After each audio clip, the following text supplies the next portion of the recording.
Assalamualaikum warahmatullahi wabarakatuh. Perkenalkan, nama saya Desta Surya Hermawan, NIM 2451139, kelas A. Di sini saya akan mempresentasikan hasil tugas hidrologi yang saya dapatkan. Yang pertama adalah definisi hidrograf. Hidrograf adalah representasi grafik yang menunjukkan perubahan debit aliran sungai atau air pada suhu titik tertentu selama periode waktu tertentu.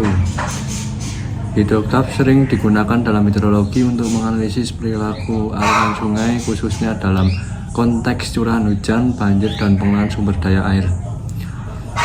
Komponen utama dalam hidrograf meliputi sumbu waktu X, biasanya menunjukkan waktu dalam 1 jam, hari, atau bulan. Sumbu debit Y menunjukkan besaran debit air, volume air per satuan waktu yang biasanya dinyatakan dalam meter kubik per detik. Bagian naik atau rising lip adalah fase awal di mana debit meningkatkan sebagai respon terhadap curahan hujan atau masuknya air lain. Yang kedua adalah macam-macam hidrograf.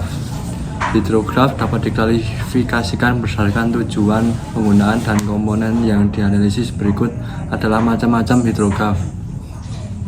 1. Hidrograf observasi.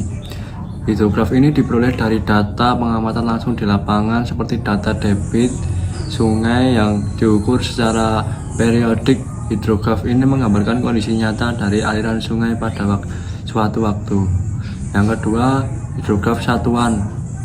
Hidrograf ini menunjukkan respon suatu daerah aliran sungai atau das terhadap curahan hujan seragam selama 1 unit waktu, biasanya 1 mm atau 1 cm hujan efektif. Yang ketiga, hidrograf banjir. Hidrograf ini menggambarkan perubahan debit sungai selama kejadian banjir. Fokusnya adalah pada fase kenaikan, puncak, dan penurunan debit akibat curah hujan tinggi atau masuknya air lain. Yang keempat, hidrograf musiman.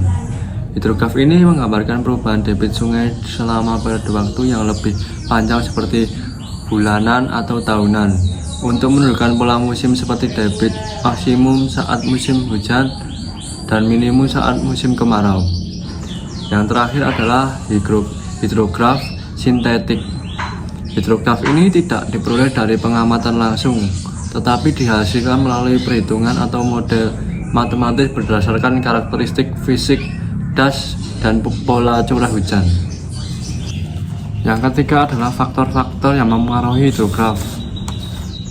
Hidrograf dipengaruhi oleh berbagai faktor yang didapatkan dikelompokkan menjadi faktor alami dan faktor antropogenik. 1. Faktor alami dibagi menjadi beberapa. Yang pertama adalah curah hujan. Yang kedua, karakteristik daerah aliran sungai atau das. Yang ketiga, kondisi awal DAS. Yang keempat, topografi. Yang kelima, geologi. Yang kedua, faktor antropogenik dibagi menjadi beberapa. Yang pertama, penggunaan lahan. Yang kedua, pengolahan air. Yang ketiga, konstruksi infrastruktur. Yang keempat, kegiatan manusia. Yang ketiga, faktor hidrologi. Hidrologi adalah hasil interaksi antara faktor alami seperti curahan hujan, vegetasi, dan topografi, serta faktor antropogenik seperti urbanisasi dan pengolahan air. Pemahaman yang baik tentang faktor-faktor ini penting untuk pengolahan air, mitigasi banjir, dan perancangan tata ruang. Yang kelima adalah bagian-bagian hidrograf. Hidrograf adalah grafik yang menunjukkan perubahan debit air sungai atau aliran pada suatu titik tertentu dalam periode waktu tertentu. Bagian-bagian hidrograf mencakup komponen utama yang menggambarkan respon aliran sungai terhadap masuknya air, seperti hujan. Berikut adalah penjelasan bagian-bagian utama hidrograf. Yang pertama adalah rising lip. merupakan bagian awal hidrograf yang menunjukkan kenaikan debit sungai sebagai respon terhadap curahan hujan atau masuknya aliran air lainnya. Yang kedua, PACDIS check. Titik tertinggi pada hidrograf yang menunjukkan debit maksimum selama suatu peristiwa hujan. Yang ketiga, falling live. Bahkan hidrograf setelah puncak debit, di mana debit sungai mulai menurun karakteristiknya. Yang keempat, base flow. Bagian dari debit sungai yang berasal dari sumber air, tanah atau aliran bawah permukaan yang cenderung stabil dan tidak bergantung langsung pada hujan. Yang keenam adalah pentingnya belajar hidrograf dalam teknik sipil. Belajar hidrograf memiliki peran penting dalam bidang teknik sipil karena memberikan pemahaman mendalam tentang perilaku aliran air yang sangat relevan untuk berbagai aplikasi dalam perencanaan, desain, dan manajemen infrastruktur. Berikut adalah beberapa alasan mengapa hidrograf penting dalam teknik sipil. Yang pertama adalah perencanaan dan pengelolaan sumber daya air. Hidrograf membantu menentukan debit maksimum untuk perencanaan kapasitas waduk, bendungan, atau saluran imigrasi. Yang kedua, mitigasi resiko banjir. Prediksi dan analisis banjir. Hidrograf digunakan untuk memahami pola aliran sungai selama kejadian banjir sehingga memungkinkan perencanaan sistem pengendalian banjir seperti tanggul dan kolam retensi. Yang ketiga, desain infrastruktur hidraulik, jembatan, dan gorong-gorong. Hidrograf membantu menentukan debit desain untuk infrastruktur yang melintasi sungai seperti jembatan dan gorong-gorong. Yang keempat, studi perilaku daerah aliran sungai atau DAS. Pola aliran sungai. Hidrograf memberikan informasi tentang respon DAS terhadap hujan seperti waktu kontrasi dan lag time.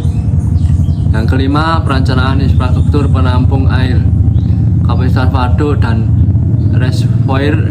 Hidrograf digunakan untuk menghitung total volume runoff selama peristiwa hujan.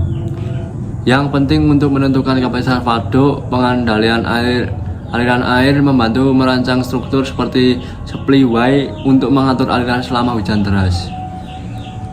Yang keenam, analisis dampak perubahan iklim. Prediksi perubahan pola aliran. Hidrograf membantu memodelkan bagaimana perubahan iklim seperti peningkatan intensitas hujan dapat mengaruhi pola aliran sungai. Yang terakhir adalah pengolahan lingkungan. Hidrograf digunakan untuk memantau perubahan aliran yang disebabkan oleh aktivitas manusia dan membantu dalam pengolahan DAS yang berkelanjutan. Pemahaman hidrograf sangat penting dalam teknik sipil untuk memastikan bahwa infrastruktur dirancang dengan mempertimbangkan aspek hidrologi. Ini tidak hanya meningkatkan efisien dan keamanan infrastruktur, tetapi juga mendukung pengolahan sumber daya air yang berkelanjutan dan mitigasi resiko bencana hidrologi seperti banjir. Demikian hasil dari presentasi saya. Apabila ada salah kata, mohon maaf. Wassalamualaikum warahmatullahi wabarakatuh.